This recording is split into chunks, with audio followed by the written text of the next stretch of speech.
that you just read there, Joe. He said, Joe, Barack Obama's nuclear deal has been paid for with ransom and these pallets full of cash. I say again, Donald Trump doesn't even have a nuclear deal here. So he wants to do 812 times as many pallets for what, like a pile of magic beans? This is like, again, the central thing is the nuclear deal. There is no nuclear deal. No nuclear deal. This is we'll talk money. We'll pay you 812 times as much as Barack Obama paid for an MOU. If you just talk to us, if you please just let us talk to you about maybe getting rid of your nuclear program. It's never going to work. And I will say, I know John Thune. I don't know what John Thune is thinking right now, but I guarantee you he's thinking, yeah, we don't want to give the epicenter, the country that's been the epicenter of international terrorism since 1979, $325 billion, either in pallets of cash or in sanctions relief or in whatever it is. Yeah. That would be a nightmare for Republicans. They obviously would not want that. It already is a nightmare. Michael Weiss, you have a new piece out today for the iPaper titled MAGA is not just divided over Trump, now it's split on Putin. What more can you tell us about that? So it's an interesting state of affairs. Since Trump came back to power, there have been two parties in Russia. The War Party and the Reconciliationists, or the people who are in favor of rapprochement with the United States. The Reconciliationists thought that with a guy like Trump, who is desperate for Putin to like him, to respect him. He sees Putin as the best friend he just hasn't made yet, going back to term one. That with a guy like Trump in the White House, this was a chance for them to strike a grand bargain, if not foment a kind of strategic realignment of Russia with the United States. And that bargain would include Ukraine, settling Ukraine with territorial concessions, relitigating the post-Cold War security architecture in Europe. These were the things that were supposedly discussed at Anchorage last summer. It was called the Spirit of Anchorage, the Russians kept referring to. Then there's been the War Party, which said, we'll never be able to trust those dastardly Americans. The United States still represents the main adversary from the Cold War period. Whatever they're doing, if Donald Trump sounds like he's pro-Russian, it's just a dirty trick. They're going to screw us over in the end.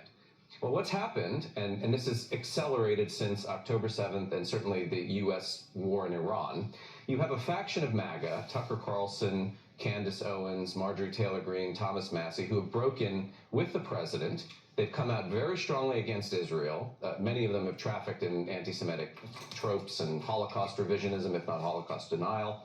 The War Party sees these guys as a fifth column, or as a political insurgency that can not only chip away at Trump's base, but can also probably represent a political alternative to Trump, either now or in the future in 2028.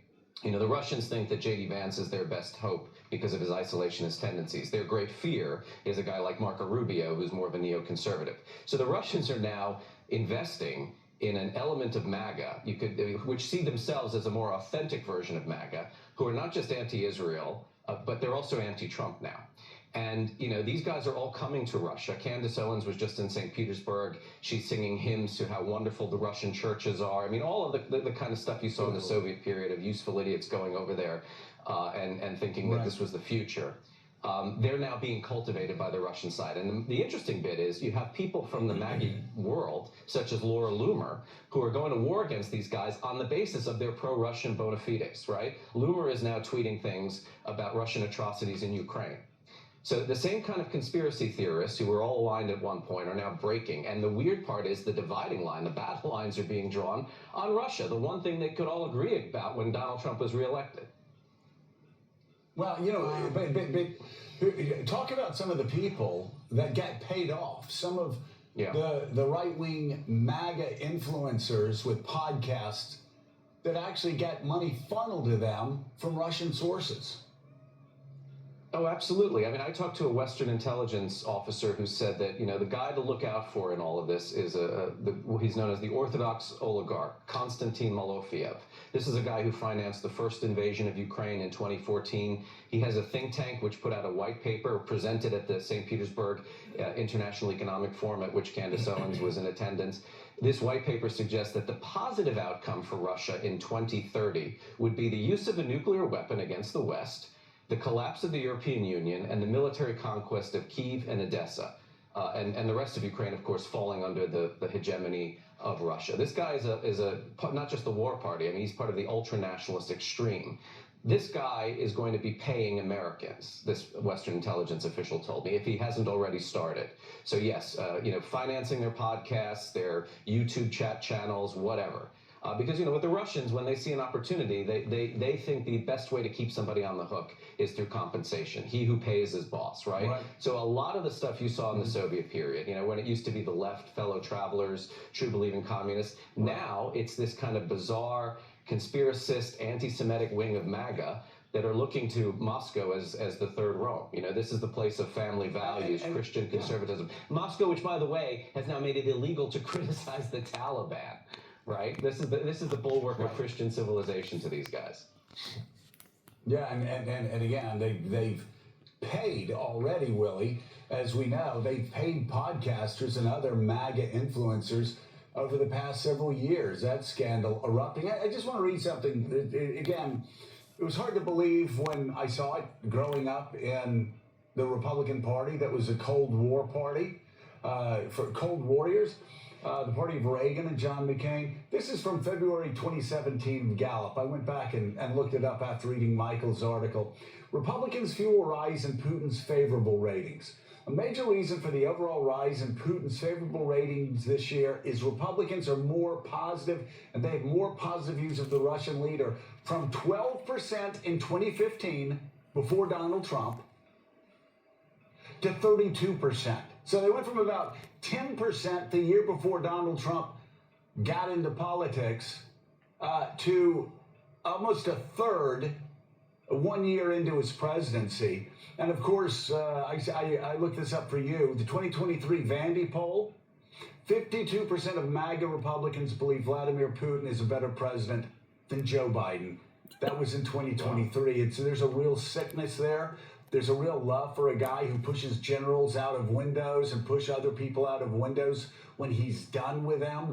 When we had Donald Trump on in December of 2015, he kept talking about how Obama was so bad. And I said, well, Putin, kills his political opponents. You remember this. He kills journalists. And Donald Trump would hear none of it.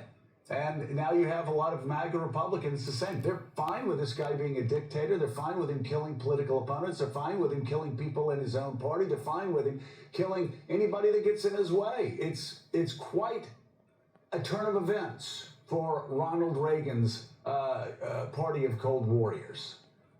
I remember that morning well. Donald Trump called into the show when he was running for president. You presented all of that to him. He said, well, we kill a lot of people too, basically making a moral equivalence between Putin and the United States. I mean, Vladimir Putin still today is killing civilians in Ukraine in the war that he started, that he thought was going to last a couple of weeks, now 4.5 years on, still attacking apartment complexes deep inside of Kyiv. That's who he is. And what's changed? You cite those staggering numbers in the way Republicans support Putin, specifically MAGA Republicans. What's changed is that Donald Trump has told them what to think, and he says, Putin's not so bad, Zelensky's kind of a sleazy guy, he might be a little bit corrupt too.